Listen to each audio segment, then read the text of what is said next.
Try out dry food on your dog.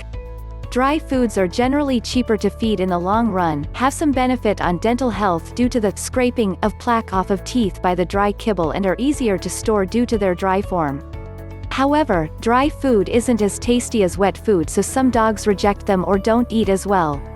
Make sure the dog has access to fresh water, as he won't derive any moisture from the food. See if your dog prefers canned food. Canned food are much tastier for dogs to eat and have the added benefit of adding extra moisture to the diet. However, owners that feed canned food have to be vigilant with their dog's teeth, as these types of food tend to lead to an increase in plaque and dental tartar buildup. Canned food tends to be a bit more expensive than dry foods. You will have the added mess of disposing of the can. Try semi-moist foods. Semi-moist foods aren't as prevalent as canned and dry foods. They are a little easier to store and clean up after than canned foods, but like canned foods, they can lead to plaque and tartar buildup on the teeth. They can also be more expensive to feed as dry foods.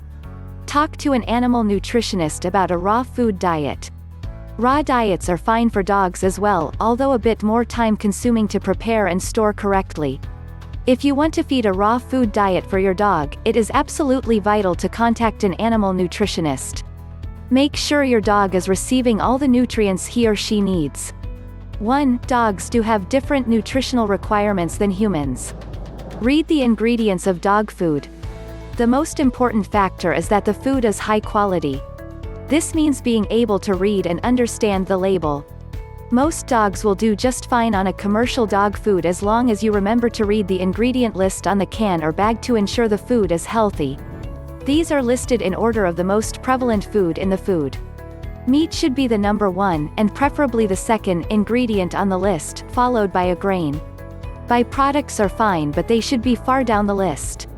You can always ask your veterinarian for advice in choosing food for your dog.